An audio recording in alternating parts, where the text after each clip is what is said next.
Think about the last time you were truly angry.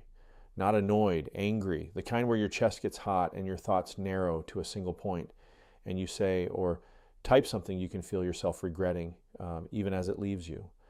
Now ask yourself honestly, did that anger make anything better? Almost never. It felt powerful in the moment, and then it cost you the relationship, the reputation, the hour of peace you can't get back. 2,000 years ago, a Roman named Seneca watched anger destroy powerful men around him, and he wrote an entire book to answer one question.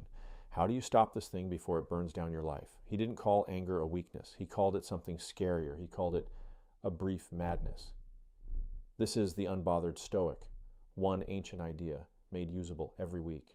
Today, why Seneca called anger a brief madness, and the Stoic method for diffusing it before it costs you something you can't take back, and he meant it literally. For a few seconds, anger takes an intelligent, decent person and makes them temporarily insane. Listen to how he describes it. No plague has cost the human race more. Anger, the most hideous and frenzied of all the emotions. Here's what makes the Stoics different from every just calm down advice you've ever gotten. They didn't try to suppress anger. They studied exactly how it works so they could stop it earlier in the chain. And Seneca found something crucial. Anger is not the first thing that happens. It only feels instant. Underneath, there's a hidden step, and that step is where you're secretly free. Here's the core idea I want you to carry out of this video. Anger is not caused by what happened.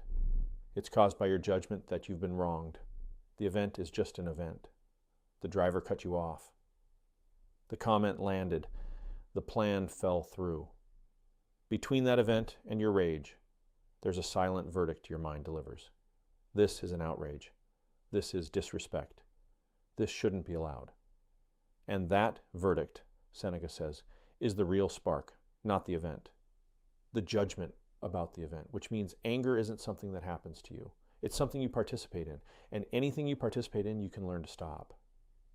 If that lands for you, take a second and hit like. It helps this reach someone whose anger is quietly costing them more than they realize. Then let's get to the method, because Seneca didn't just diagnose the fire. He gave us ways to put it out. 3 exercises, all from the Stoics, all usable the next time your chest gets hot. The first and the most important is delay. Seneca's single most famous line on this is also his simplest. The greatest remedy for anger is delay. Anger's entire power is speed. It wants you to act now while you're temporarily insane before the sane version of you comes back. So you starve it of the one thing it needs. Time. You do nothing for 10 seconds. You don't send the message. You don't fire back. You just breathe and wait. Because Seneca knew that anger cannot survive being postponed. The first wave is always the strongest. Ride it out, and the version of you that returns will thank you. The second exercise is asking what the other person sees. Marcus Aurelius, when people wronged him, forced himself to consider why. He wrote, "When you are offended by any man's fault, turn to yourself and consider what you do yourself." People rarely act badly because they're villains. They act from fear, exhaustion, their own bad day, a story you can't see. This isn't about excusing them. It's about defusing you. It's very hard to stay enraged at someone once you glimpse the frightened or tired human underneath the behavior. Anger needs a monster. Take away the monster, and the fire has nothing to burn. The third exercise is picturing the cost in advance. Seneca suggested keeping the wreckage of anger in view. Remember what it has already taken from you. The words you can't unsay. The trust you had to rebuild. Before you let the wave carry you, flash forward 1 hour. See yourself after.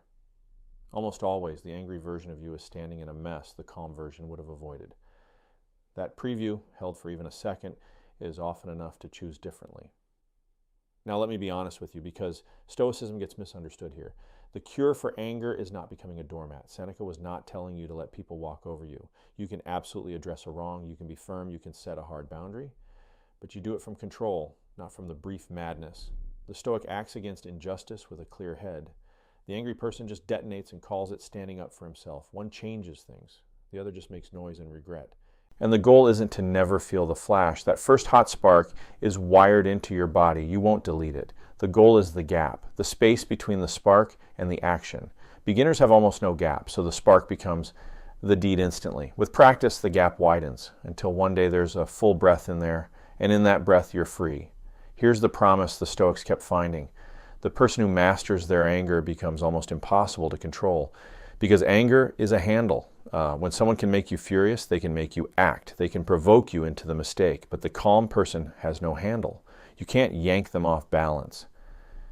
Seneca watched furious, powerful men get manipulated through their own rage, and he saw that the truly strong ones were the ones nobody could bait. So the next time your chest gets hot and every cell says now, remember it's a brief madness asking you to make a permanent decision. Give it the one thing it can't survive. Wait, breathe. Let the sane version of you come back to the room, then decide. I want to hear this one, and I read every comment. What's your go-to move for cooling down before you react? Someone reading needs exactly that trick. Drop it below. The next video is about a quiet idea hiding underneath everything we've talked about. The Stoics believe nothing that happens to you is good or bad on its own, that you are the one who assigns the meaning. And once you see how it works, you can never be trapped by an event the same way again. Subscribe and stay. We're building this calm, one idea at a time.